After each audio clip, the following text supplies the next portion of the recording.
Afro-Diasporic Legal Network.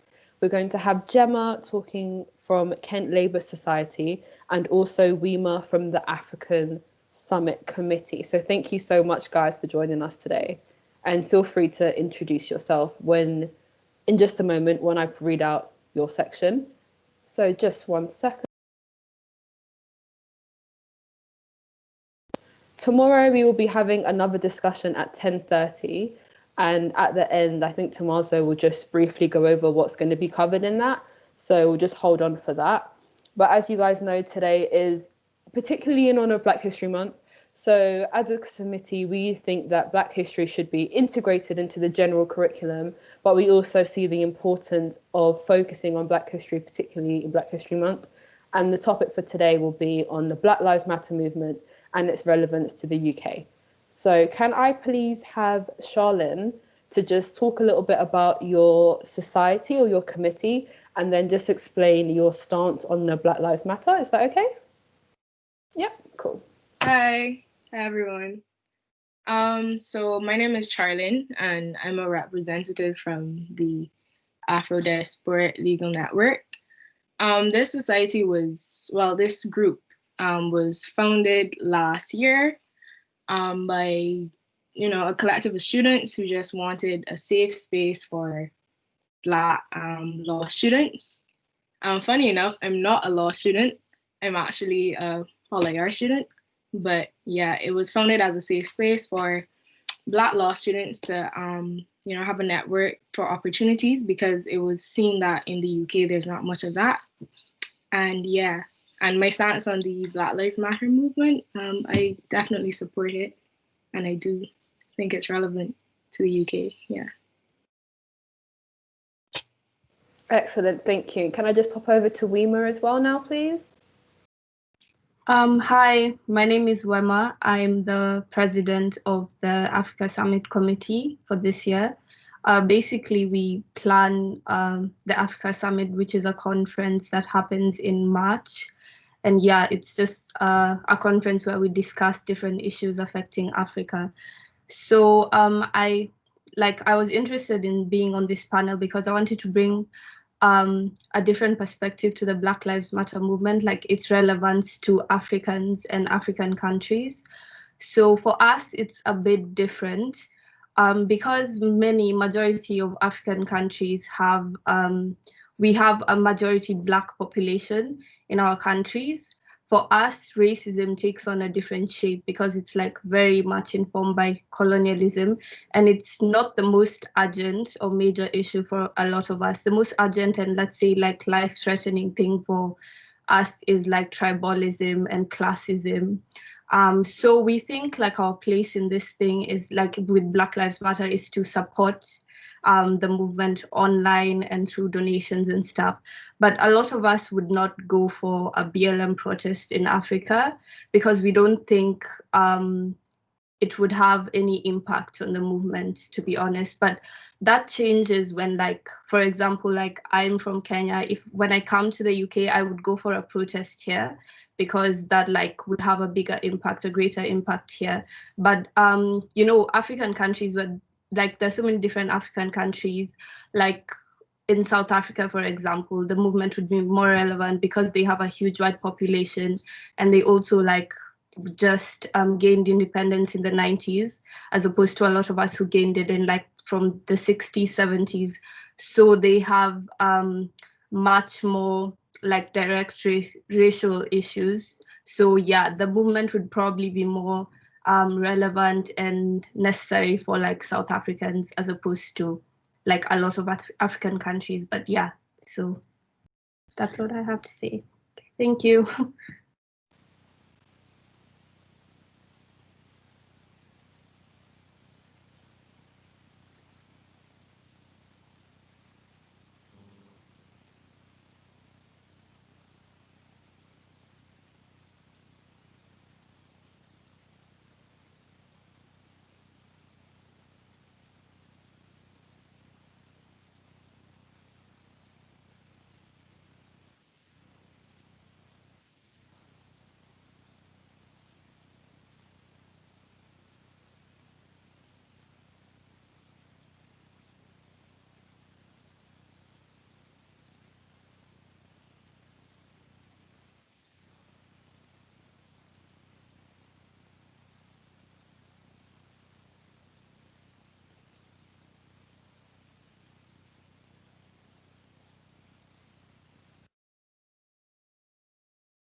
Okay, can you hear me now? Yeah. Yeah. Okay. So thank you. Yeah, I was just mentioning thank you to, is it Wema? Wema. Wema. Yeah. Thank you so much for the ideas that you was putting across. And I think it's really important that we do discuss the impact of the diasporic community. And in particular, I was mentioning that there were some protests this weekend in the UK about SARS or SARS in Nigeria. And I think if you think about the Black Lives Matter movement and its expansion to the UK, it kind of links to the whole anti-establishment feelings that are happening at the moment. And can we just get Gemma, please, to discuss her opinion on the relevance of Black Lives Matter in the UK, and also just a bit more about her society, please. So when you're ready, Gemma. Hi, I'm Gemma. I'm the chair of Kent Labour Students for this year. So Kent Labour Students is obviously its connection to the Labour Party in the UK. And as a society, we work closely with the local Labour Party to help bring about change in the UK and to help the Labour Party win elections, etc., and also help with campaigns. As a society, we had this discussion about Black Lives Matter as our last social, and as a society, we decided obviously that we were going to support all Black Lives Matter movement. And I think we believe as a society that there's a lot of government failings when it comes to Black Lives Matter. A lot of government not getting involved as much as they should. The government just not doing anything about it. Like when the protests were going on, government incompetence when it came to it, not really saying that that they were important, or it was important in the UK, I think was the issue. It was a lot of kind of shunting it off, that's just an American thing, and a lot of just putting it on that it's a violent, Black Lives Matter was violent, and that's kind of what we've concentrated on as the Labour Society.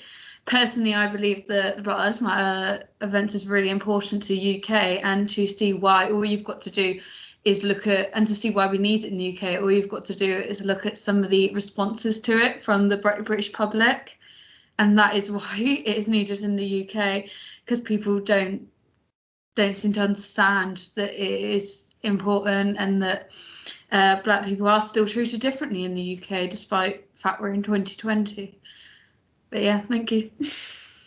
Okay, thank you so much, Gemma. So just touching on what you mentioned, I think Priti Patel said that Black Lives Matter protesters were thugs, even though they were protesting matters that definitely are relevant to the British public. And I just wanted to head back over to Charlene. Can you just explain why you think that the movement is important in the UK, or if it isn't important and it's more of just a American thing that we're focusing on? Hi, yeah, so I think almost like to call it just a concern for the US is kind of ignorant, because even historically, if we look back at how Britain or the UK is founded, you know, it institutionally, you know, it is lacing systematic racism, well, structural. And when we think about it today, if we look at within the educational system or employment opportunities, then over policing of Black youth, we could definitely say that is relevant to the UK. And then even there's several different types of connections that we could see with like microaggressions of how Black people are treated. Definitely the Black Lives Matter movement has an extreme importance and significance to the United Kingdom, I'd say, yeah. Definitely, thank you. Can I just see, does anybody else have any questions that they wanted to raise at this moment? If not, we will just move on to the next topic. I'll give you guys a minute just to put any questions if you have any.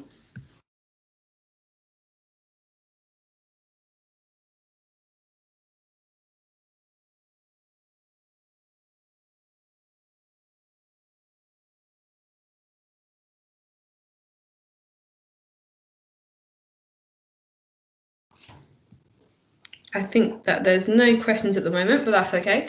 So I'm not sure if you guys are all like aware, but earlier on in October or maybe the end of September, the dance group Diversity did a performance on Britain's Got Talent, and it was called Connected, I think, and it was talking about everything that's happening at the moment. So a mixture of the Black Lives Matter protest and coronavirus and how it's impacted our society and made us try and kind of stop and think about what's happening. But this dance routine was met with 24,000 Ofcom complaints. And that's kind of like the governing body who presides over broadcasting and looks at the different complaints. So this dance routine received 24,000, which makes it the second most complained about moment in television. Now, I just wanted to ask you guys to just think about for a moment what this kind of says about British society. So British society likes to consider itself to be very, what's the word I'm looking for? Very cohesive and focused on unity and quite tolerant towards other people expressing their ideas. However, if you look at the amount of complaints that a dance routine essentially received, it kind of suggests otherwise. So I wanted to just ask Gemma, first of all, about her opinion on the performance and if you felt like it was over-politicized or if it was completely okay that somebody used that particular platform to discuss a matter that is personal to them and the Black experience. I think the response from the public to the Ofcom complaints about the diversity is exactly why Black Lives Matter is needed in the UK. It's if someone using of a platform that big is so important to share these moments. And I wouldn't say Black Lives Matter is important in a political way in some sense, but it's not just a political matter, it's a social matter. It's about people and affecting people. So I'd call that more of a social matter than a political matter. And use of these platforms is essential to get people to really stop and listen, and that's what Diversity did.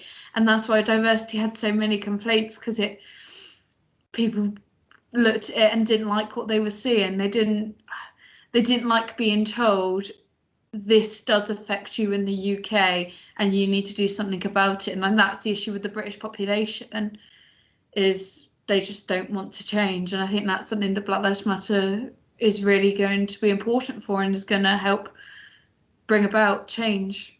Thank you.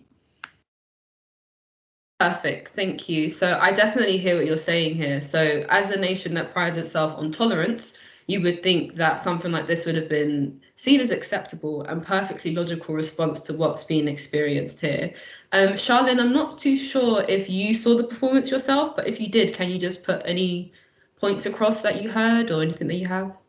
Well, I didn't see the performance, but I think going on what you said and then on what Gemma said, I definitely would agree that whenever I find the public or a general complaint about these type of issues, especially social issues, people call it too political or say that that's not the platform for it. It's just, it makes people uncomfortable because they have to sit down and reflect at how they're complacent or how they're complicit within these systems of oppression. So I definitely think, yeah, it's not, I don't think the performance that you would have explained was, out of place or out of pocket, but I think it's more so people have an issue with really reflecting on how they are within these types of systems. Definitely. I definitely hear where you're coming from. So another question that I had for you guys is, if you think about the reaction itself, does it kind of suggest that there is a larger problem in British society about race and that it's kind of like the elephant in the room? So in order to kind of not accept some of the issues in British society, we kind of under the rug. Do you think that this performance kind of proved that point, or this wasn't necessarily the right time? I think it completely proves the point that British people like to just ignore everything that's going on in the country, and that's a mega issue.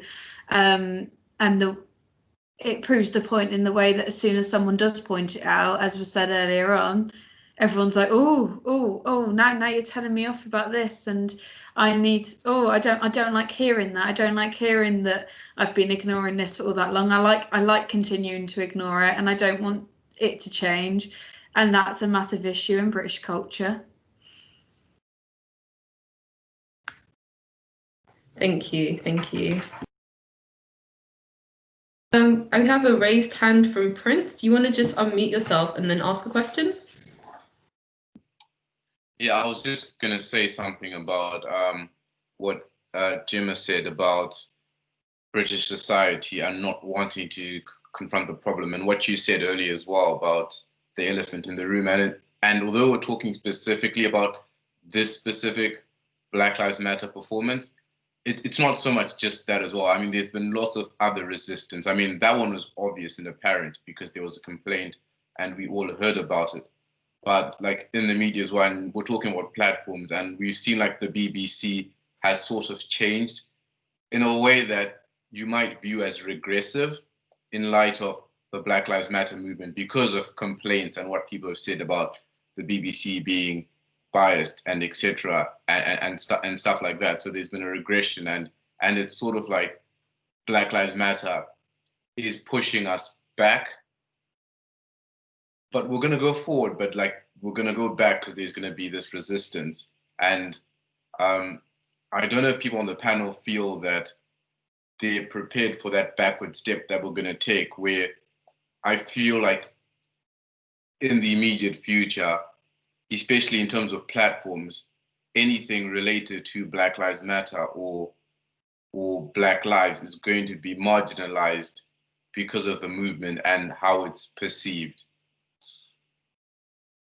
And is that worth it? Is that worth all of this? That was a great question, Prince, at the end. So I think he's basically just asking, has the movement done more harm than good? So although there definitely needed to be a time to raise awareness for it, given the current political climate, both and in the US, and the way that protesters have been almost demonized, do you guys possibly think that it has a negative impact on improving racial inequality, or it's just kind of impartial? I'll go to Charlene first. Well, I guess it just it goes down to how you perceive it yourself personally and how you want to go about achieving racial equality. I can't say it has done more harm, or especially if you're talking about the riots and the protests that stem from it, because I think in order for you to achieve the aims of Black Lives Matter, you have to deconstruct the systems that are in place at the moment that have resulted in the reason for these protests and the rioting. So to say it has done more harm is more harm in terms of it's making people uncomfortable, but there has been an awareness that we have not seen like prior to this year and prior to the events of George Floyd. So in that perspective, I say it's done more good, but it just depends on how you look at it, I'd say. Just really quickly, whilst you're on that point, do you think that possibly means that we could lose momentum? So do you think that the movement has almost had a peak and that it will kind of die out again until the next George Floyd movement? Or do you think that at the moment we're on track to find credible change and realistic change? Well, unfortunately, I would say it definitely did reach a peak. And I'd say the same support and the same type of response that it had at that peak, we don't really see it now. And I think it goes down again to people it's because it has, like, these events happen all the time, and people are kind of, especially when it does not directly affect someone's reality, people become, again, complacent with what's going on and okay with the issues that, is you go about your day, you don't really consume and be affected by these things. But I think the momentum has died down, But I think to combat that, I think you definitely need some type of leadership to really come forward in order to guide the movement and progress towards like actual structural change. Because yeah, it's been a cycle. We've seen 2016 when it first happened, well, when the Black Lives Movement really came with the other shooting that had happened, and then again this year, it's been a cycle where it's like ups and downs, but yeah. Okay, thank you. Can I just get Gemma, can you put your opinion across as well, please? So, Weima's back as well. Hi. You're back now. Just wanted to see, so do you think that the movement has had more of a negative or positive impact on overall changes? I do think it's had a positive impact. I mean, it's made people stand up and listen, and to get I think also you've got to look at the negative reaction it's had, and that proves that people are listening to it. I mean, they're disagreeing and they're getting angry over it, but it proves that we are having the impact we're having on the movement because we're getting this reaction from people, and it's making people stand up and realise, as I said previously, people have had all this reaction that if I don't know about it, it doesn't happen. And it's making people realise that it does still happen. And so I think we have had a positive reaction. We've loads of people have got involved, and although I do agree that I do think in some ways it has kind of sizzled out recently.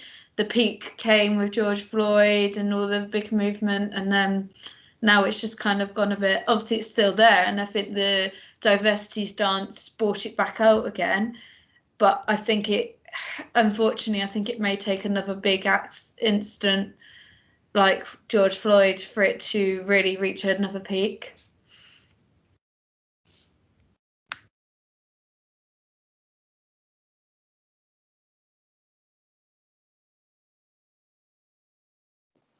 Yeah, so my question was just about sort of like, we've talked about sort of like the cultural shift that has to happen.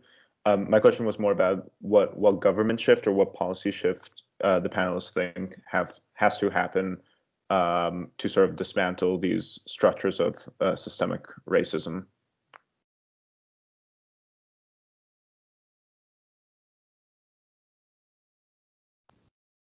Okay, do you want to start with Gemma again? We'll go around that way.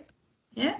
We need the government needs to put in tougher legislation. It's as simple as that. They need to start really cracking down on racist incidents and things that happen, because it doesn't. And they also need to stop seeing these movements, Black Lives Matter, and treating them as negative, like rule-breaking incidents, which is what had to happen previously, with the government just shunned it completely. I mean, that's really what needs to happen, is that the government needs to stand up and look and go, yes, there is racism in the UK, and we need to put in policy and legislation to really make a difference and change that. But it's hard to make the government realise that there is still racism in the UK. So what you've kind of touched on for me as well is that there's a lack of admitting, especially from the current government. So if you think that we have a prime minister that said some very derogatory things about Muslim women, for example, there has never been a solid apology on those matters. It's kind of just been like, that's okay, it is how it is. And if you think about like the colonial legacy that kind of lasts in our current policies and structures in the UK, it really does kind of answer the question of why is the UK the way it is at the moment. And can I just go over to Wima as well to hear her opinions on what can be done, like legislative wise? Yeah, I agree with what you're saying. Like, I feel like I've found that the UK is in kind of like denial about a lot of the racism they have.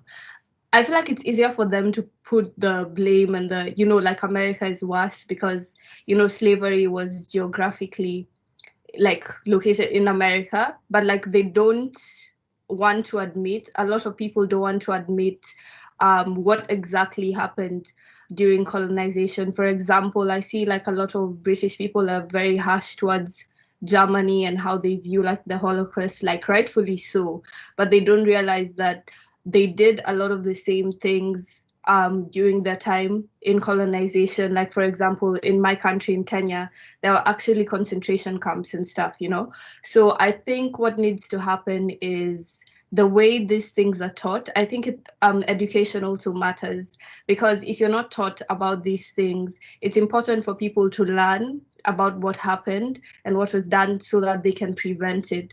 And yeah, because like when you're young, it's easier to like teach young people. Like when people get older, they already have this idea formed in their minds of like how the world is, what happened, what worked. But yeah, I definitely think it needs to start from education, and not only in the UK, like everywhere, even us in Africa, the way we learn things, like, yeah, it needs to change. Yeah, thank you so much. And Charlene, your opinion as well, please. Yeah, I agree with both panelists, and then again with what Gemma was saying. Again, stronger legislation and I guess policies are aimed towards more representation from Black people, and not only that, I think stronger, I guess, changing and realigning how policing, especially, is done in the country. And again, going back to education, how people view Black people within this country, and then really going down to how addressing how systematically people are very comfortable with the way things are right now, because people do, a large majority of British people do benefit from, you know, systematic oppression and of minorities and Black people in the country. So it goes back a lot to education as well. Yeah. Thank you. So the next kind of question I had for you guys is, you've kind of outlined it already, but do you think that there is hope going forward? So if you could maybe just identify one key thing that you think would show that there has been an improvement in the situation and that the situation hasn't almost stagnated. So just one thing that would show that there's improvement, and just explain why. I'll start off with Gemma again. That's quite difficult. Obviously, I do think there is hope going forwards, and I guess the way it could be shown is it's less negative response every time people hear the words Black Lives Matter, less of the All Lives Matter responses, and just overall a less negative response to it. I think that'll definitely show that a change has been made and that we've finally gotten through to the British public. I think change can be made. I think it's going to take a lot of hard work and a while to get it done, but I think it can be made. And yeah, that would definitely be the way to show it, is if the public start acting positively when they hear the words Black Lives Matter. Thank you so much. And then Charlene, please. I do think there is hope, and you know, there's more promise in the future, but I think people would say there's some improvements being made, but in my opinion, a lot of these improvements are coming in the form of tokenism, I'd say, and using diversity for, you know, to use these diversity initiatives as a way to say, yes, I'm doing something, but realistically, nothing is really changing. Nothing tangibly is changing. So I think the effort must come into more tangible and material changes for me to really say that, yeah, improvements are being made. Thank you. And then just pop over to Wimmer, please. Yeah, I kind of agree with like Charlene, what she said. I think the changes that we're seeing more of, I think the conversation about these things, about racism, about BLM, it's definitely like there's a lot more conversation about it. Like we're able to be much more open about these things. Like a few years ago, you couldn't say Black Lives Matter, you know, without it being such a like terrible thing. But now it's like widely viewed as a, you know, positive thing. I see changes more in people's like minds and how people are being taught to be more politically aware and active and all of this. But like she said, in the actual structures, legally, politically, I don't really see that much change. For example, I've forgotten the man's name, but the Black American man who was shot 7 times in the back, when that happened, I just kind of lost hope, to be honest, because I was like, all this is happening and still like this, like such an incident can happen. Plus, like with all the different cases, Breonna Taylor, nothing has happened yet. You know, even with George Floyd, we're still waiting for these things to happen. It's not like, you know, the law hasn't like come to the side of Black people yet. So yeah, I still, the big change that I see is more in people's minds, which hopefully will influence like the coming generations and stuff. Yeah. Thank you so much. And I really like the point that you touched on there with Breonna Taylor. So people are still protesting today because there hasn't been any real solution to what happened. It's absolutely disgusting. And I remember the person that was shot 7 times, I think they was actually autistic as well. So it goes to show that there's just a layer of different things that are impacting the communities abroad. And Gemma, I really liked your point on how the reaction of the British people is a testament to how they honestly feel. So with the diversity Ofcom complaint, it really did for me just show, here is what Britain truly is like at the moment. And I was talking earlier about the anti-SARS protest that was going on. And I just wanted to ask you guys if you're aware about them, or if you know a bit more about what caused them, if you think that Black British people will play a monumental role in improving situations, not just at home, but abroad as well. So anybody can just take that one first.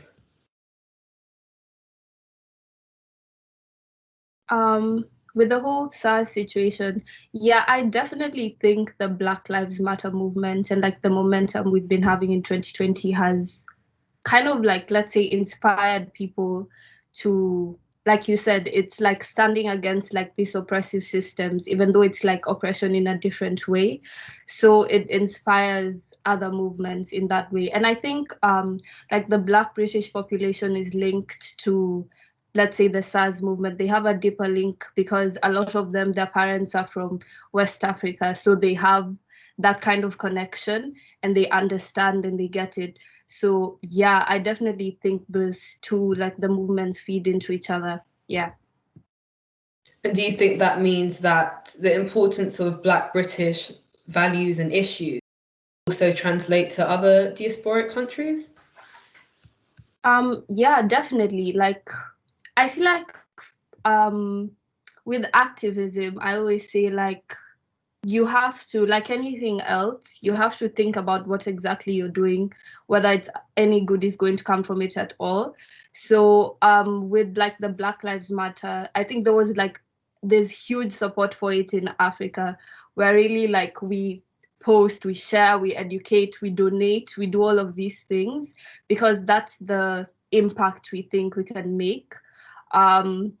Why I was saying like with protests, why we wouldn't go is because it's like, first of all, doing protests in Africa is a very tricky situation. A lot of the times you can't even do that because, you know, the police, it's like very brutal and stuff. Plus, it's like no one really listens to, like, it's like, I don't know how to explain, but because the issue is not like, let's say, an African issue, it's like I don't know how to like, you know how people usually like go, they protest on a specific street, on a specific road. In Africa, it would just be like, okay, you've gone to the streets, you've done a BLM protest, but it's like, that's nice. It's just kind of like she's saying, it's just like a gesture more than it has any actual impact on anything. But yeah. Thank you so much. And I'll just pop over to Charlene now. If you heard about the protests and things like that and want to jump in, that would be great. Yeah, I have heard about the protests, and I do think on what you were saying about whether Black British values or issues, you know, translates over to abroad. Yeah, definitely with any type of movement, especially these movements need solidarity, and I think the issues do translate to each other, and there are parallels, of course, especially dealing with issues of police brutality and over policing. So yeah, I definitely would say much support and much solidarity is needed between the two movements, and yeah, and Thank you so much. And then I'll just pop over to Gemma now, please. Yeah, I hadn't heard about the protest, but I do agree with what the other two said. I think solidarity is always important in worldwide situations, and even if it's just, I think in other countries, hope can come from just seeing that other people support you in these events, and obviously having an impact is important too. But so I think solidarity is always important in helping to bring about hope for other people.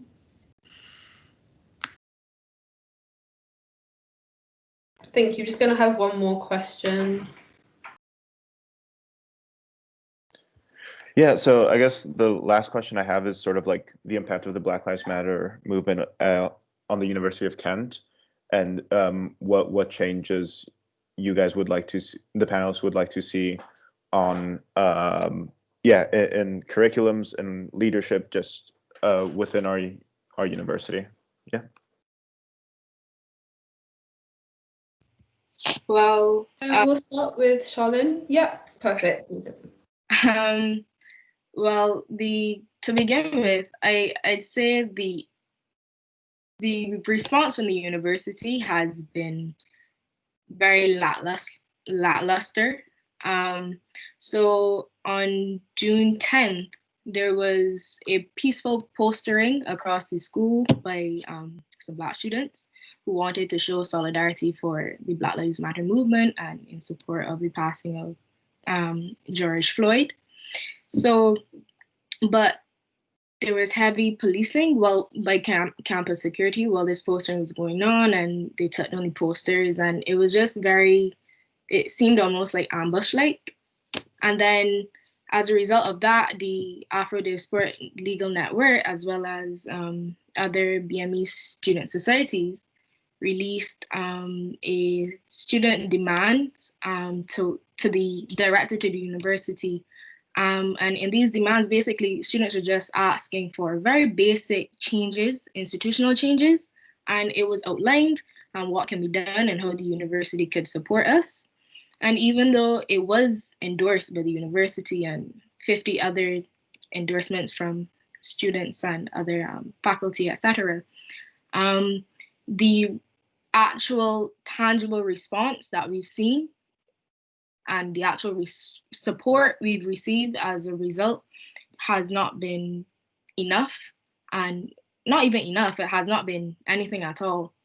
And I'd say that that's the testament to why Black Lives Matter is relevant and how it's relevant to the University of Kent, because it can be seen that the same school that has such a large quantity of Black students who are just asking for the bare minimum and the bare minimum of support and security can't even receive these simple demands, you know. But what I would like to see is, again, the protection of Black students, then equal opportunities, equal support, and not just to be used by the university as tokens and as diversity outlets.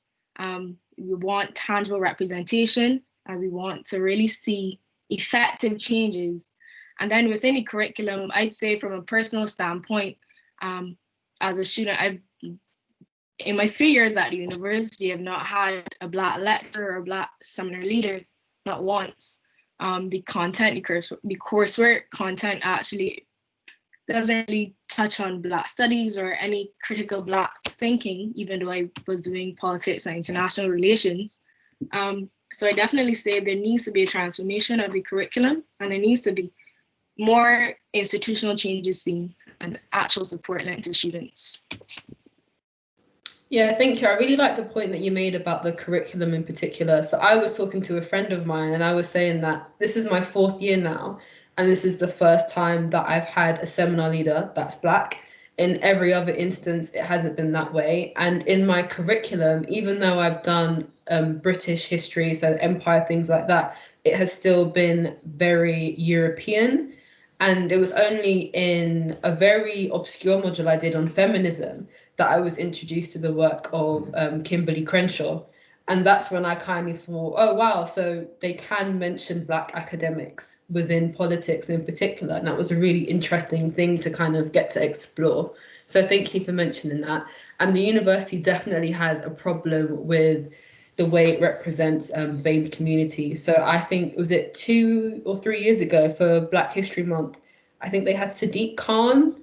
And I just thought, I understand about raising awareness for BAME issues, but he's not Black and it's Black History Month. And it just kind of showed a level of ignorance within the higher ups in the university. And I'll just pop over to Wima now to hear her opinions on that question that Tommaso raised. Yeah, I basically agree with everything Charlene has said. To add on like the curriculum stuff, I also have never had a Black lecturer. I've never, I'm one of the 3 Black students in my course.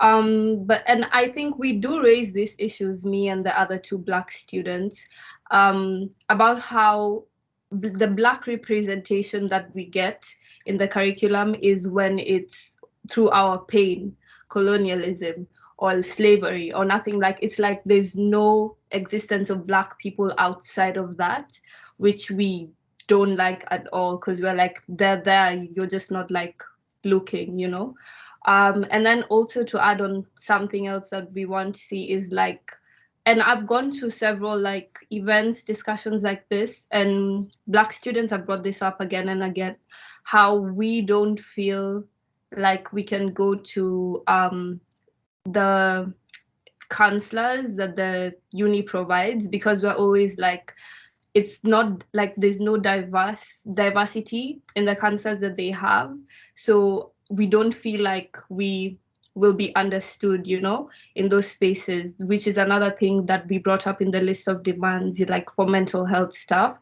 Yeah, so I feel like we bring it up again and again, and the uni is like, okay, but they do nothing about it, like she said. So yeah. Thank you. That's a really important point that you made, especially for well-being. It kind of seems like issues like this are almost overlooked. And even though you may press it and you may raise awareness for it, it kind of seems like a yeah, we'll come back to that in a moment type of thing. And it's never really put at the forefront of educational policy. So that's a really important point. Thank you for raising it. And I'll just pop over to Gemma now just to hear her thoughts. I completely agree with what everyone else has said.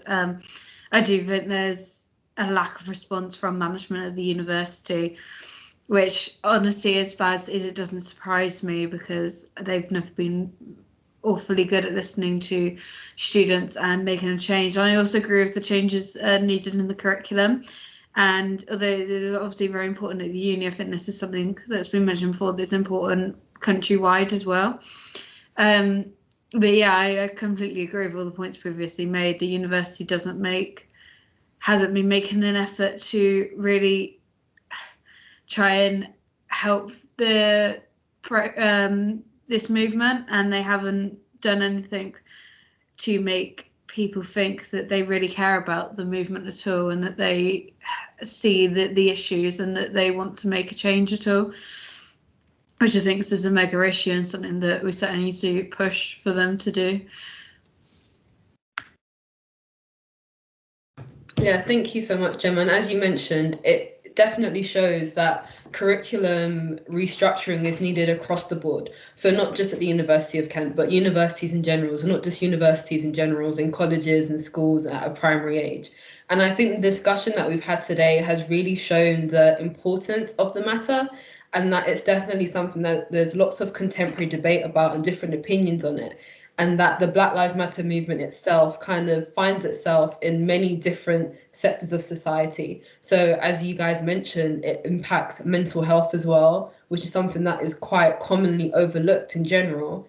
And I just think it's been really lovely having you guys here today to have this discussion. And I'm just going to finish up now by having a few announcements. So we will have another discussion tomorrow morning with Stephen Brown, the editor-in-chief of Politico EU, and that will be at 10:30. And feel free to ask for the link if you haven't got it already. And I just wanted to remind you guys that you can sign up for the Politics Society if you're not a politics student. And Tommaso will be popping the link into the chat so you guys can have a little look at that. But I just want to say another thank you so much. So thank you, Charlene. Thank you, Rima. Thank you, Gemma. You guys have been really, really helpful and have really brought some really good ideas to the table. So just thank you so much for that. And it's been lovely having you guys here.